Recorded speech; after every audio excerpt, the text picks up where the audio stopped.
안녕하세요, 김인건 변호사입니다. 최근 대법원에서는 임금 피크제 관련 판결이 있었는데요. 대법원은 합리적인 이유 없이 연령만을 이유로 직원의 임금을 깎는 임금 피크제는 고령자 노동법을 위반한 것이므로 무효라고 판시하였습니다. 기존에도 근로자들의 개별적 동의 없이 임금 피크제를 적용했던 경우에는 그 효력이 없다는 판결이나 해당 취업규칙의 효력보다 개별 근로계약이 우선한다는 논리로 임금 피크제를 무력화시킨 판결은 있었는데요.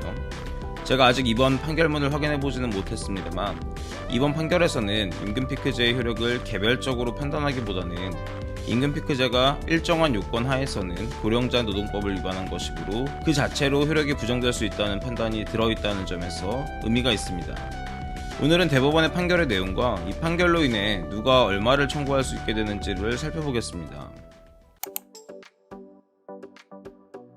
임금 피크제란 근로자가 일정 연령에 도달한 이후 근로자의 고용을 보장하는 것을 조건으로 근로자의 임금을 조정하는 제도를 의미합니다. 즉, 재직 중 최고임금을 받는 일정 연령 도달 이후로는 고용 보장이나 정년 연장을 조건으로 퇴직 시까지 점차적으로 임금이 줄어들게 되는 것입니다. 대법원은 이와 같은 임금 피크제는 고용상 연령차별금지 및 고령자 고용 촉진에 관한 법률, 약칭하여 고령자 고용법에 위반하여 무효라고 본 것입니다.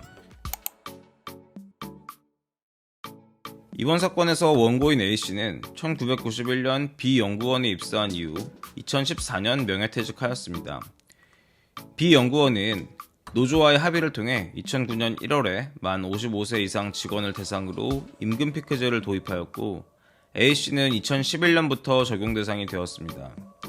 A씨는 임금 피크제로 인하여 직급과 역량 등급이 강등된 수준으로 기본급을 지급받았다며 퇴직 때까지의 임금 차액을 청구하는 소송을 제기하였습니다.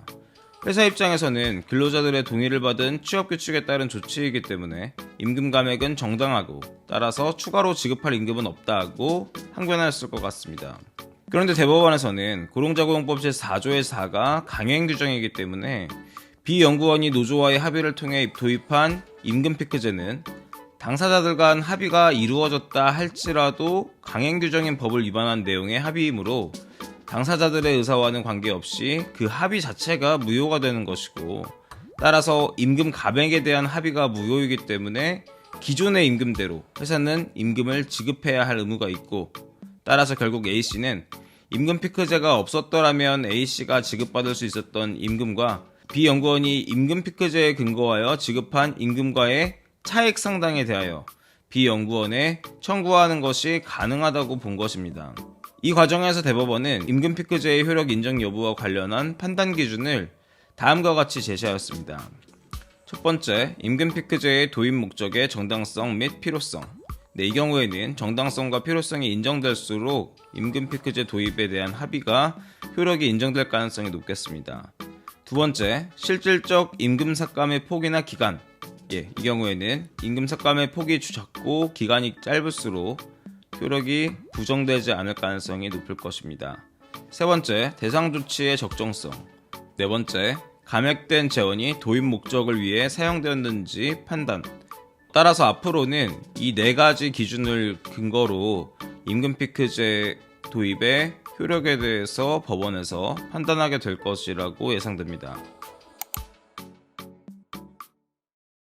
임금은 소멸시효가 3년이기 때문에 만약에 임금 피크제 적용되기 직전의 연봉이 8천만 원이었던 분이 계시다면 그리고 임금 피크제로 인하여 연봉이 6천만 원으로 삭감되었다면 그 차액인 2천만 원의 3년치인 6천만 원의 청구가 가능하다는 것입니다. 또한 퇴직금에서도 문제가 생길 수 있는데요. 퇴직금은 퇴직 직전에 받던 평균 임금을 기준으로 산정되기 때문에 단순하게 계산해서 말씀드리면 20년 근무한 사람의 월급이 800만 원이었는데 임금 피크제로 600만 원이 되었다면 약 4천만 원 가량의 퇴직금에서의 부족분이 발생하게 됩니다. 그렇다면 이 부분에 대해서도 회사 측에 청구할 수 있게 되는 것이죠.